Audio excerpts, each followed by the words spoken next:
Wait for me. I'll be returning to kiss you once again, to hold you once again, to love you once again. I know you're yearning to go out now and then, but darling, just wait a little longer. So baby, please, please be true, 'cause I'll be true,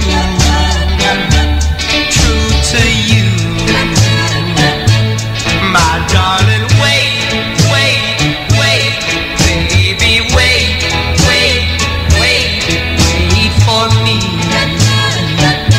wait for me, wait for me. All right, Jimmy Clanton from 1960 with Wait. And hey, you don't have to wait anymore, because on the other end of this phone, I have Jimmy Clanton. Hi, Jimmy. Hello, my friend. Good to be with you. Good to be with you, too. Thank you. Thank you. I want to just thank you for spending some time with us on Remember Then Radio this evening. And, hey, how's the weather in Pennsylvania? You know, the weather here in southern Lancaster County, I must admit, it's absolutely gorgeous. It just couldn't be prettier. It really couldn't. Unless I was down on the swamps of my home state, Louisiana. Yeah, it'd be a little warmer, wouldn't it? Yeah, that's true. It would be. And there'd probably be a few mosquitoes, which I don't see around here. But that's a long story. But I'm still a Louisiana boy at heart. But I live up here now. It's kind of a long story. Anyhow, moving right on along. You know, I have people that have written me questions during the week, so I'm going to try to ask you as many questions as I've received myself, okay? Okay. First of all, Jimmy Clanton was born where? Well, I grew up in Baton Rouge, but I actually was born down in Cutoff, Louisiana. That's where my Creole mom was from, and that's where I was born. I stayed there just a few months, and my dad was transferred to a pipeline company in Alabama, and we were there for a few years, and then moved back because of his job to Baton Rouge, which was where I actually grew up, and was there until I went out on my own and traveled all over the country. But I was actually born way down here in the bayous, Louisiana. Yep. Yeah, right. Where did you begin singing, Jimmy? Actually, as I said, I was raised in Baton Rouge, but my dad was from Alabama, and I would go summer vacations over to Alabama, in Coffeyville, Alabama, where my dad was from, and all my aunts and uncles and cousins. And really, they started taking me on Sunday morning. They all went to church, a little Baptist church, and the next thing you know, I'm singing from a hymnal. The next thing you know, somebody found an old guitar around the house and taught me 3 little guitar chords, and once they did that, I was hooked.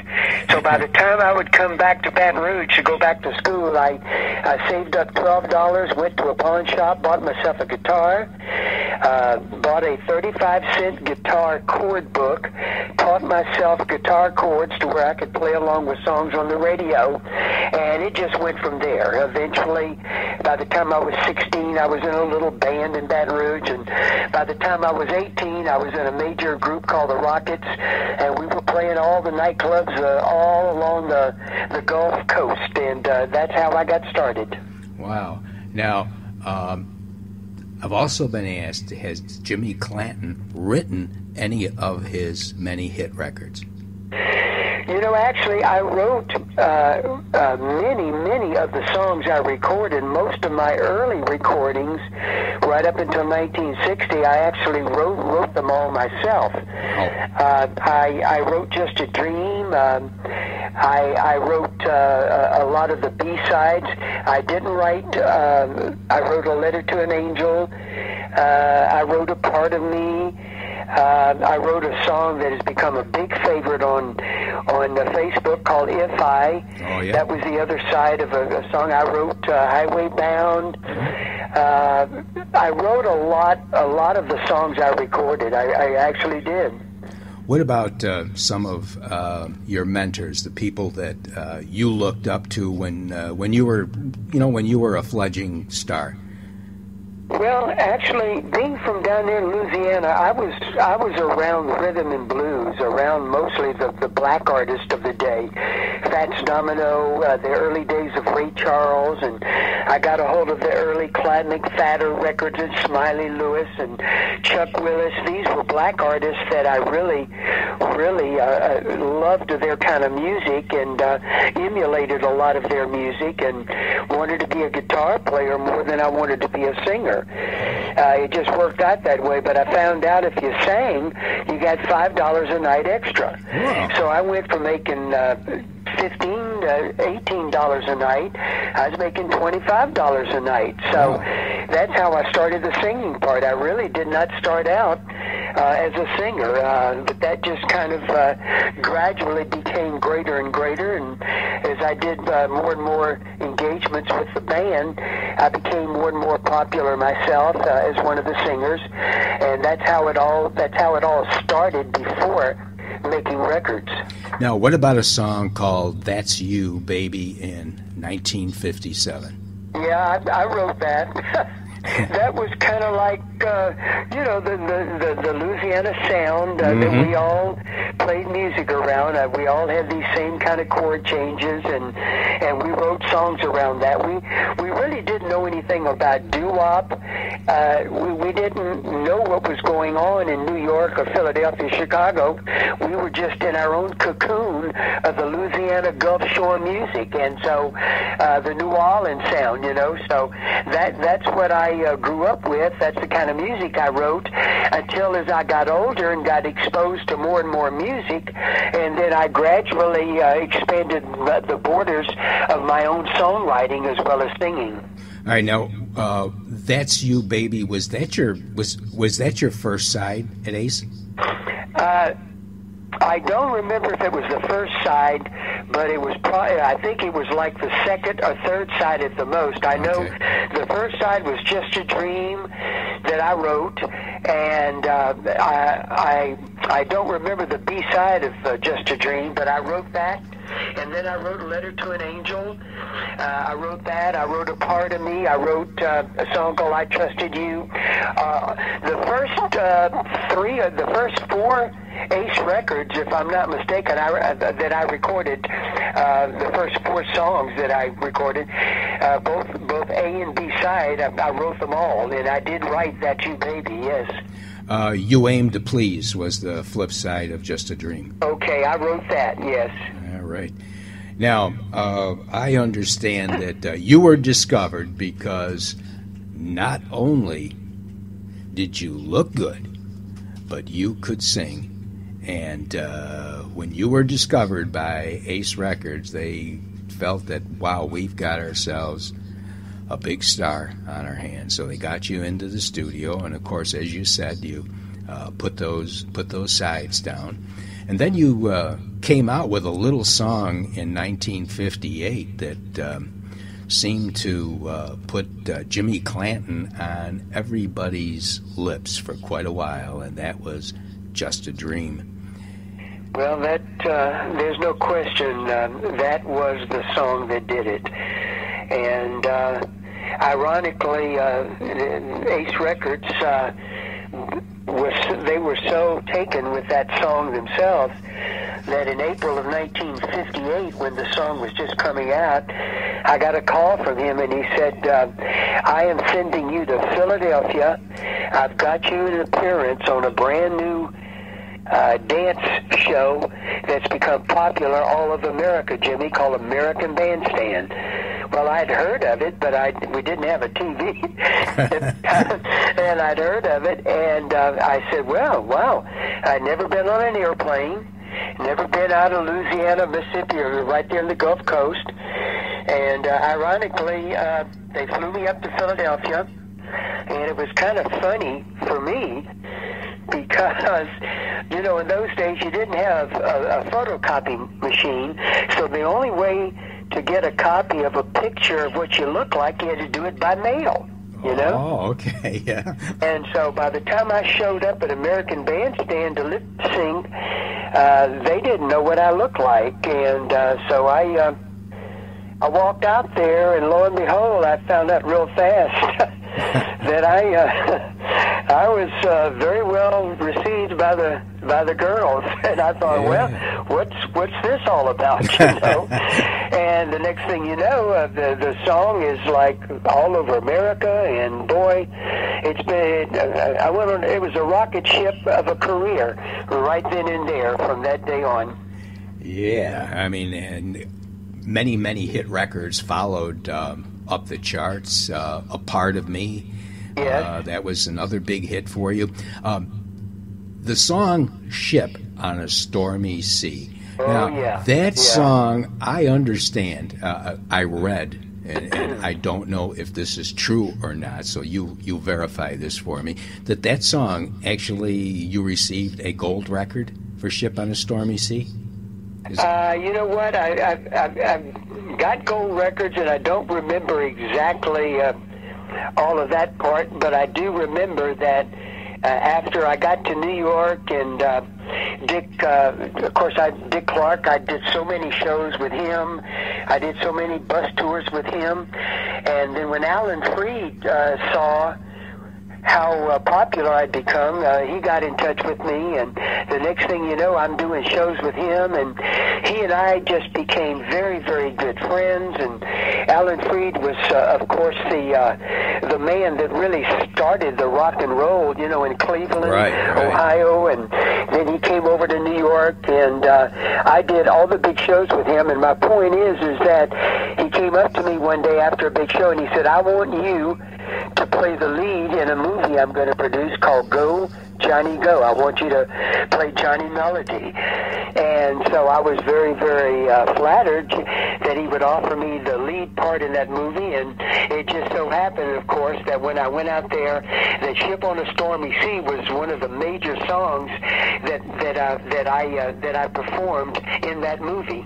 Wow. I'll tell you, let's you and I take a slight break here right now, and let's play Ship on a Stormy Sea. Okay. All right, here is Jimmy Clanton with Ship on a Stormy Sea. The love you gave me was what I need, but now it seems to fade from me. Now this love like a ship, oh yeah, in a stormy sea. A stormy sea.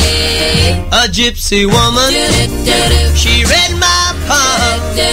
She said soon that you'd be gone. Yes, I'm sinking like a ship, oh yeah, in a stormy sea. A stormy sea.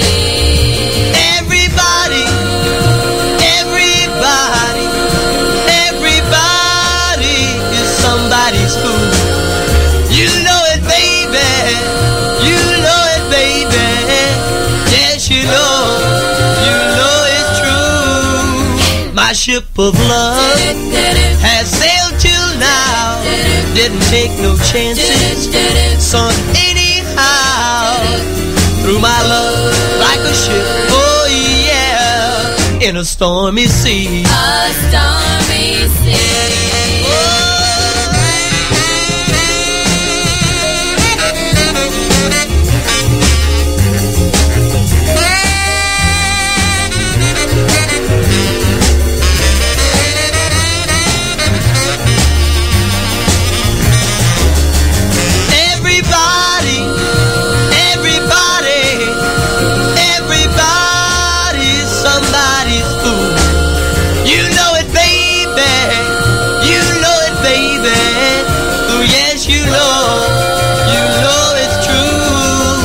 My ship of love has sailed till now. Didn't take no chances, sunk anyhow. Through my love like a ship, oh yeah, in a stormy sea. A stormy sea. All right. They love that We song. That's are one of the favorites back. Of almost 4,000 people on Facebook now. All right, Jimmy, we're back. And Okay. we are talking, while you were being entertained with Ship on a Stormy Sea, we're talking about a couple of tunes that Jimmy has recorded, well, I'm going to say recently. Well, Old Rock and Roller was actually not recently. I guess it was 76, but that is... Tell me what brought that song to mind. But you know, that is the most interesting song because by 1976, we were really in a holding pattern when it comes to doo-wop. In 76, the heavy metal was so very, very popular, and radio stations didn't want to play the 50s artist. But this guy from Nashville sent me the song. And at that time, the words would sound like a guy who had just been in music, and now the public has turned their back on him, and the radio stations turned their back on him, and so now he's living his life in a time zone of Fantasy Island. Because it sounds like the song is about a guy that's just all, it's never going to happen again, and he just kind of goes through the motions of wishing it had. And I fell in love with the song. I really did. And so I said, you know what, I'd like to come to Nashville and record it. And so I did. So the song just really pretty much stayed on my own shelf for years and years and years. And then about 4 years ago, out of the clear blue, through some interviews, I presented it, and the DJs went crazy over it. The people loved it. I started playing it on Facebook, and everybody on Facebook just absolutely loves Old Rock and Roller. So it's as popular a Jimmy Clanton song with my fans as just about anything I've ever done. Well, it's a great tune because it is Thank it's a story from start to finish. Really, Yes, it is. really like it. As I do, Everybody Needs Love from your current CD. Oh, thank you. Yeah, And, I love that. That's the reason I titled my CD "Everybody Needs Love," because that song represents so much of my love of music, and it represents the kind of songwriting that I enjoy doing. I just have so much fulfillment of writing my own songs that I record. It's just that much more fulfilling for me. I don't know how else to put it. And that's your granddaughter in the background. Yes, it is. That is so cool. That is so nice. Now, you, of course, I seen your picture in the or on Facebook this week on Veterans Day. Congratulations for being a veteran. I'm a veteran myself. And you spent how long in the military? Well, I was in for a full term, but I never had to go out of the country. Ironically, I did basic training and my other training at Fort Leonard Wood, Missouri, and then I was transferred to Fort Polk, Louisiana, and that actually was where I ended up until I was discharged. So I never had to leave the States. Yeah, nothing wrong with that. No, Nothing wrong with that. Now, when you came out of the military, I believe, is that when you recorded Venus and Blue Jeans? No, that's an interesting story. I had actually recorded that song with two others before I ever had to go into the service. Oh, really? So it was actually, as we call it, in the can for over a year to a year and a half.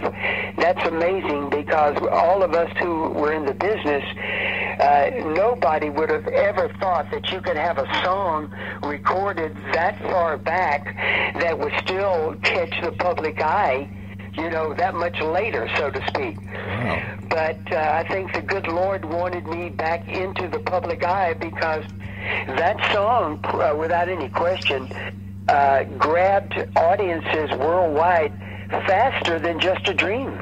Yeah, that was a huge record. Yes, I it was. remember It was. when that came out. Yes, and now you're saying that you recorded that a couple years before that, and Venus in Blue Jeans. Let's see, 1962.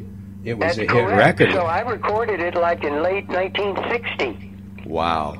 Yeah, I know. That's amazing. Wow. Okay. Now let's talk about some of the other ones. Okay. Okay. I really enjoy playing both sides of this record. My Own True Love and Yeah. Little Boy in Love. Yes, I yes. just I love wrote Little those. Boy in Love, and I always loved Gone with the Wind, and I always loved the melody of Tara's theme. Mm-hmm. And so I found words to it, and I just went into the studio, and I said, you know what? I've become known as a love song singer. I love to sing love songs, and this is the epitome of a love song. And so Johnny Vince Ace Records said, "Well, if you want to, if you feel like it," I said, "I do." And it was a tremendous song for me. And wherever I go, when I do live shows, my up close and personal show, when I do that song, I tell you, especially the ladies, they love that song, and I love to sing it. Yeah, it's a great tune. So actually, you recorded that song before the Duprees did. Oh, yes, very much Yeah. so. Quite a while before them, yes. All right. And then another one of my favorites, Another Sleepless Night. I mean, Yeah, there's a song about agony, and wow. I loved that song, and the way that came about, I was backstage at a performance, and this guy comes over, and he said, "Jimmy," he said, "I love Just a Dream," and he said, I wrote a song for you after I heard Just a Dream. And I'm thinking, oh boy, here we go. Somebody wants to push a song on me. And he kept pushing it a little bit, and there was a piano over at the side of the stage. He said, "Here, let me just play a little bit of it." And I went, "Oh boy, okay." Well, he played some of it, and I went, "Wow, I loved it." And so I said, "You know what? I've got to admit, I love this song." So I did record it. And of course, the guy that wrote it, that was pushing it backstage on me, was a fellow by the name of Neil Sedaka. I heard of him. He had a couple of records back Yes. in the day, didn't he? So Neil wrote that for me, and I always loved that song. Wow. Thank That's you. that's a great story. Thank you. And then Come Back in 1960. That was also, you sounded really, really great, I think, on that tune, on Come Back. Thank you. By that time, also, I had started recording in New York, and the recording studios were just incredibly getting better and better all over America and in New York. The quality of recording, the quality of the equipment. And so I loved that song, and I loved the feel of it, and I felt like that I was in good voice that day. And of course, that recording studio just did, I felt such a great job on it. And so I really enjoyed doing Come Back. Yeah, great tune. Thank you. What Am I Gonna Do? There's another one. There's another one, Neil. After I recorded all Another Sleepless Night, of course, anytime Neil would say, "I've got a song for you," well, I was ready to listen. And of course, I recorded What Am I Gonna Do? And I loved it. But I recorded on the B-side of that a song I wrote that also has become extremely popular with all my fans on Facebook, called If I. Yeah. And that was the B-side of What Am I Gonna Do? Yeah, I played that earlier this evening. Did you? Yeah, it's I great. like that song too. So it's a great tune. And Thank then you were in the movies, of course, and you did a tune with Mary Ann Mobley, and that tune was called Down the Aisle in 1961. Cute. That is Cute correct. Now, song. that was not from the movie I did, but I did a duet with Mary Right. Ann. That's correct. I did. Now, there's another fella by the name of Clanton that also had a hit with that song. Well, I didn't. Was it the very same song?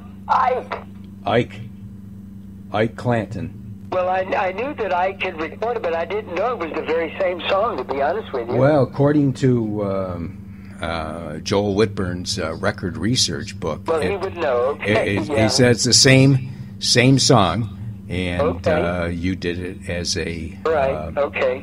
as a duet.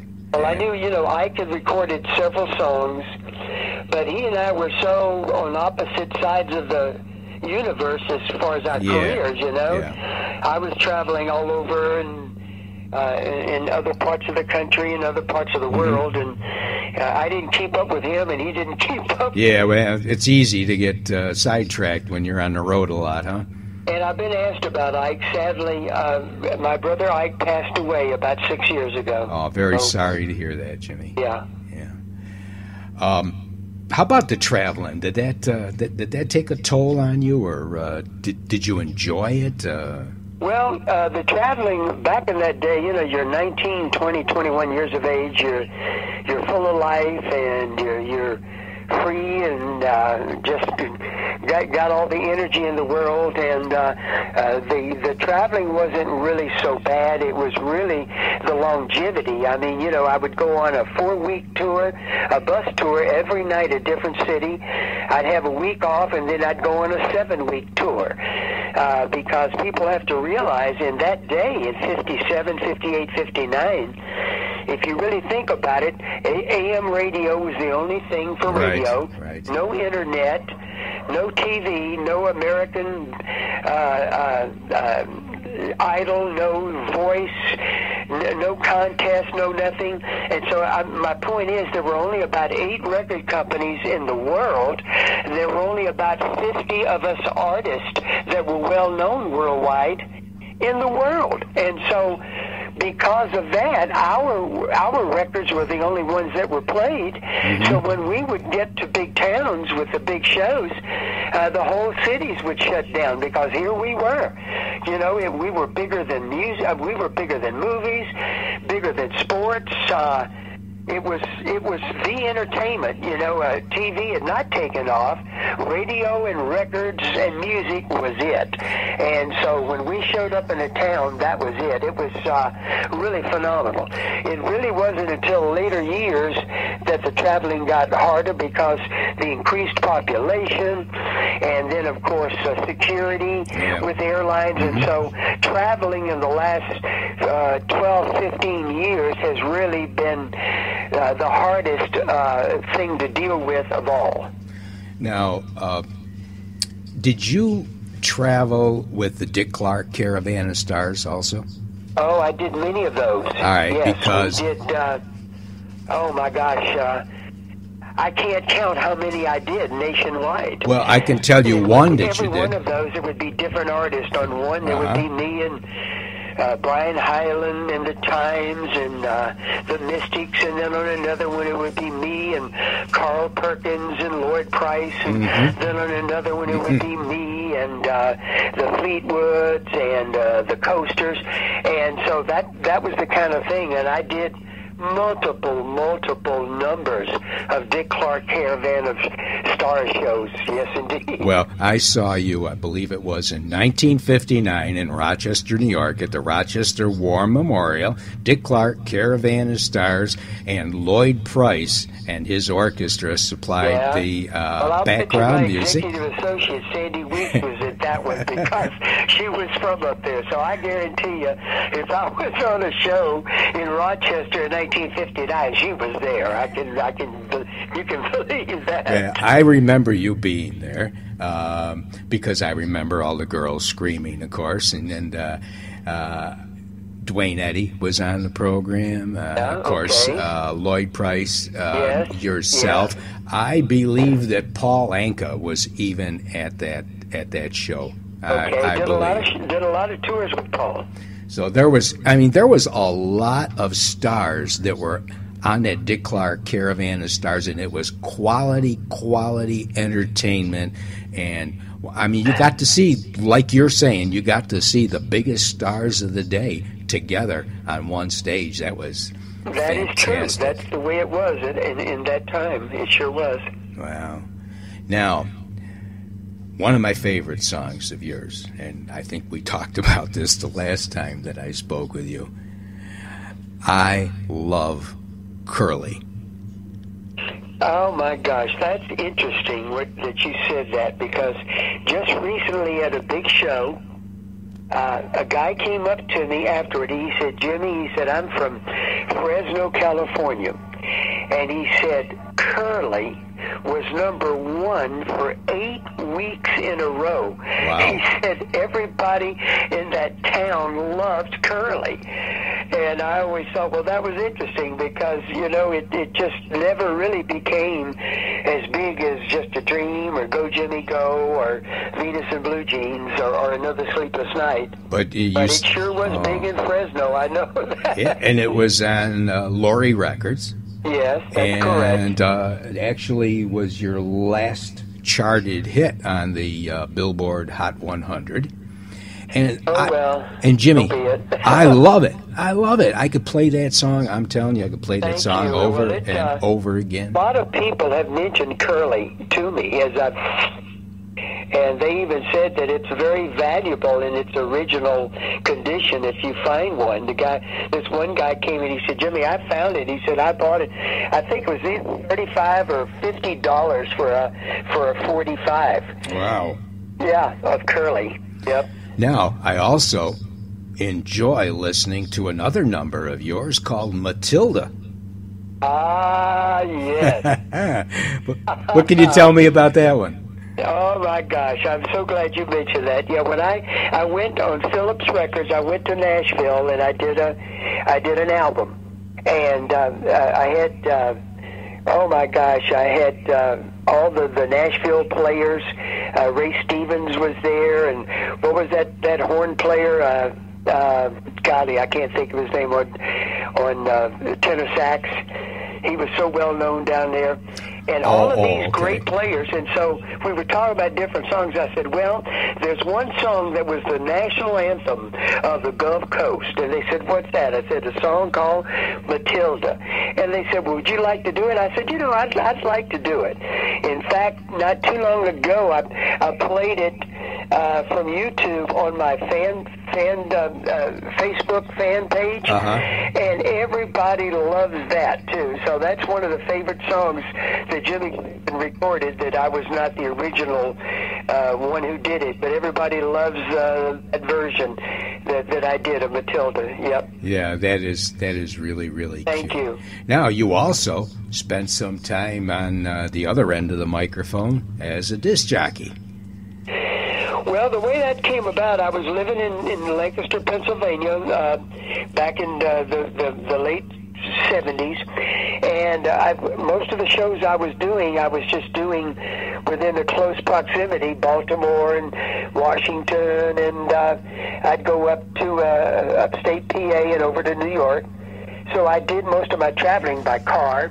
So a friend of mine called me, he said, and he knew that, and he said, you know, there's a station that's just been taken over. They've changed the format to the oldies, 50s, and 60s. Would you ever consider just doing like an hour program in the morning that would give you the free time to go and come as you please in the afternoon? So I said, you know, I think I'll do that. That'll be fun. So I did it for a while, and I called a couple of my friends. I called Frankie Avalon and Brenda Lee, and they did personal interviews with me on that show. So I did that for a little over a year. That's true. Wow. Hey, that's very, very interesting. So you've been on both ends of the microphone, the one in the studio and the one in another studio. Yeah. Now, is there any truth to the rumor that you're going to, is it semi-retire next year, or what is it? Are you?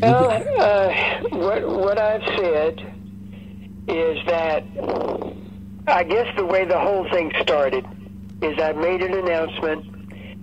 I had written a song about 5 years ago now, off the top of my head, called Lovin' Louisiana. Yeah, that's on the new album, right? Yes, and the reason I wrote that, I was getting ready to do a live show at a big casino in New Orleans. And I was in my living room, and I just had the thought. I said, you know, if I was getting ready to do my very last show. Because, you know, I was in my 70s by then, you know, and I thought, where would I want it to be? And I said, you know, I really wanted to be in Louisiana, my up-close and personal show. So I wrote a song, and I ended up singing it live.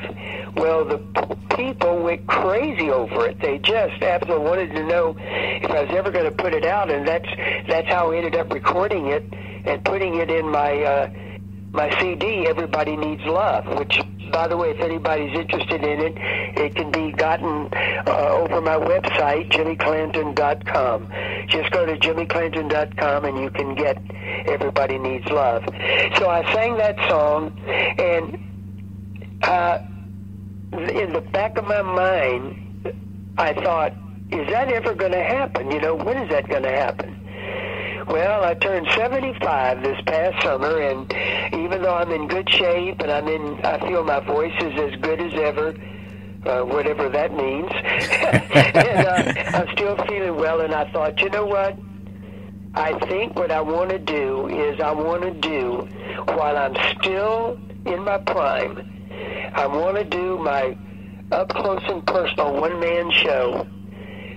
But I think I want it to be a farewell show because I'm only going to do it one time. I may do shows with multiple artists, but I'm not going to do another up-close and personal one-man show. All right. Like what I'm going to do May the 31st in Raceland, Louisiana. I picked out that little town because it's in close proximity to all of the areas that I grew up in. I played in all those nightclubs in Opelousas and Lafayette, Thibodaux, Raceland, Houma, down there in Cutoff, down there in Golden Meadow, and down there in New Orleans.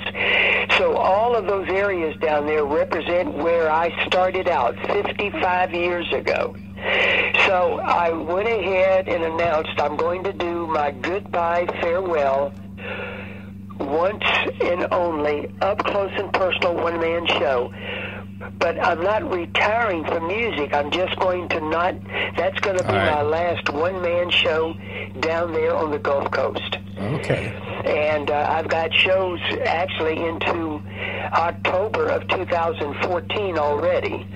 So I know I'll be performing through 2014. Mm-hmm. And really after that, going into 2015, I just want to wait and see. Sure. I say this very humbly, and I say this in love. I know some big names. I know everybody. I've done shows with everybody. And there's some of them, they go on stage, and I don't know for what reason, but for me, I am not going to go on stage if I don't have the voice that I feel the fans would want to hear.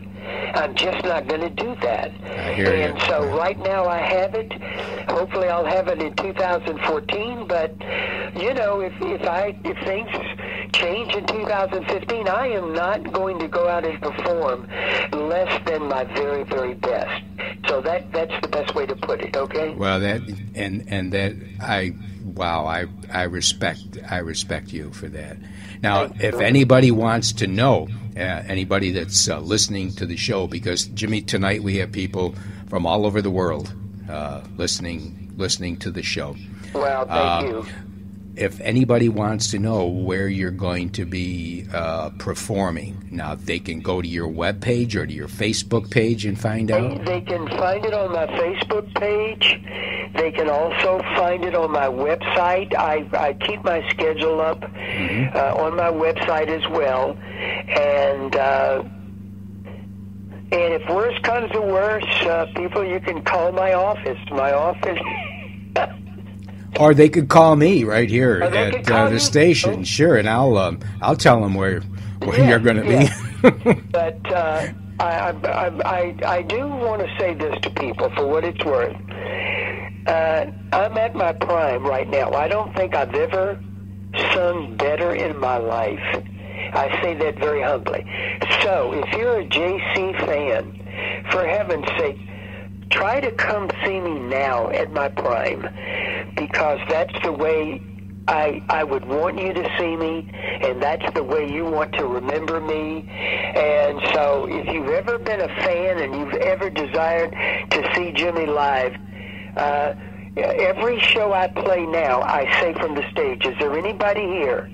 You've loved me, you've liked me all these years, and this is the first time you've ever seen me perform live. Would you raise your hand? And I'm telling you, people all over audiences raise their hands, and they're in tears, and I always make time for them back at the end of the show, and they get hugs, they get kisses on the cheek, they get pictures, and they get time to spend with me. I make time for my fans. I see that. Every show. I see every show, fans have time for me and with me. And all they got to do, if you go to Facebook, you'll see at the top of my timeline, all of those pictures are me and fans. Yes, I just seen them. Of all the different shows where I have taken pictures with them. So come see me while I'm in my prime, you all. And okay? As a further note, I can attest to this, that Jimmy's latest CD is definitely in fine voice. You have never sounded better.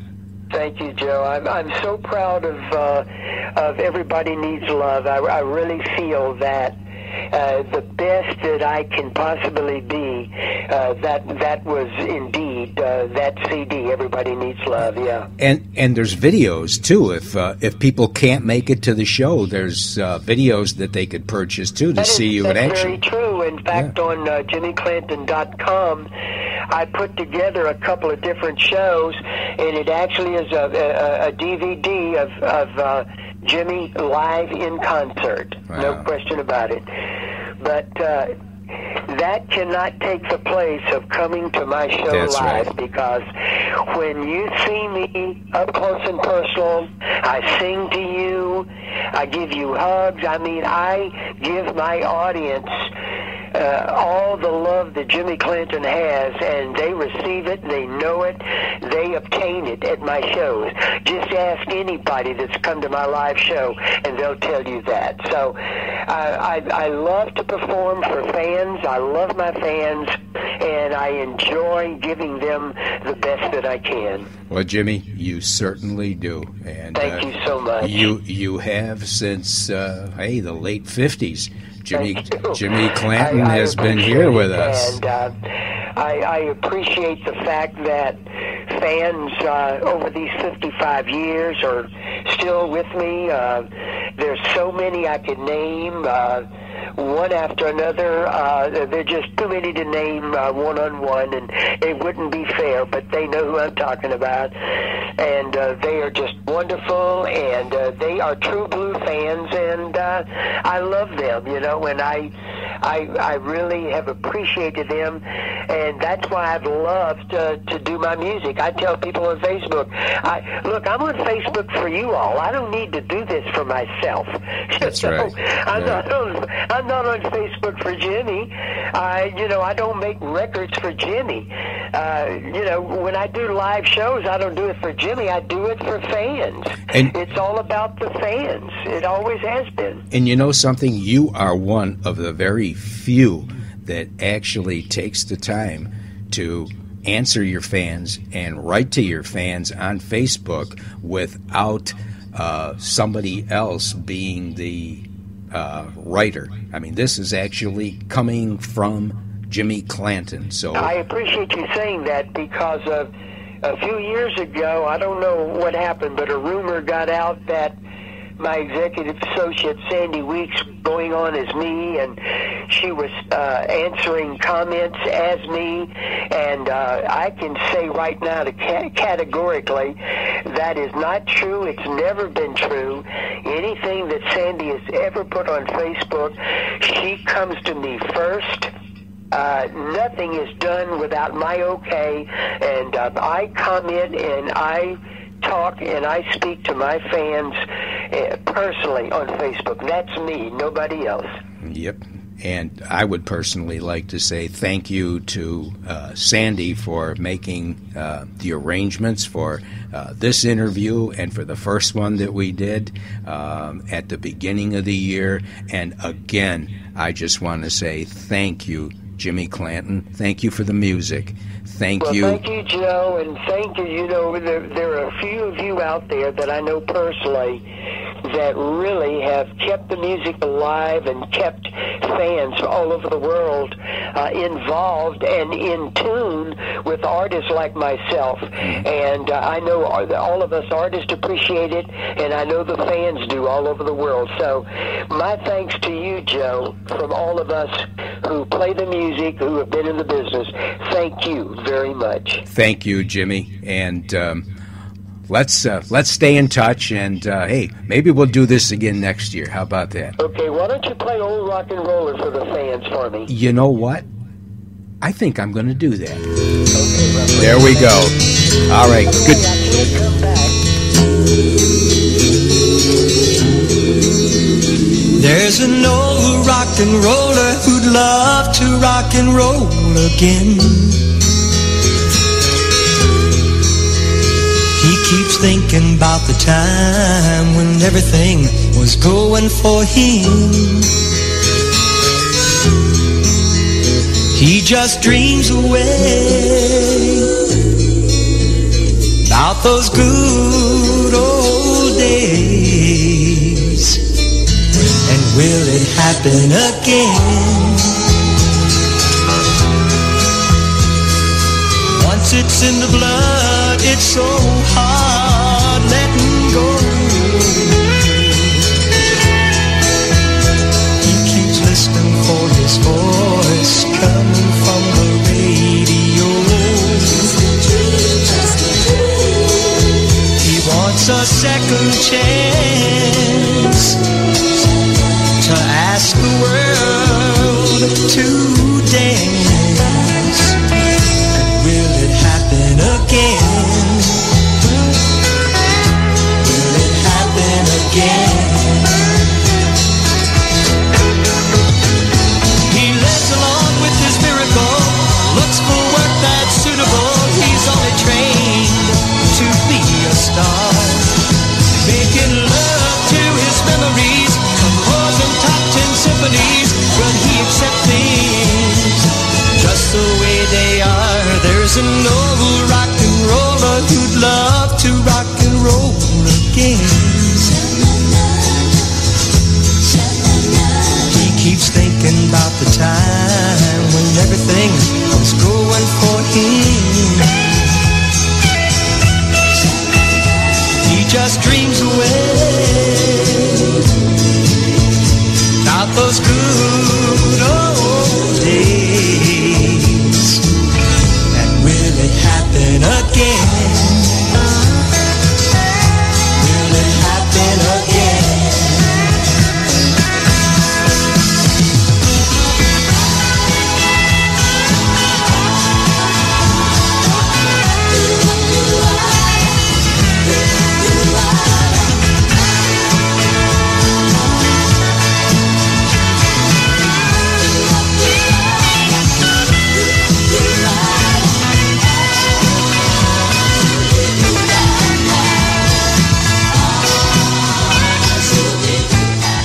Hey, there he is.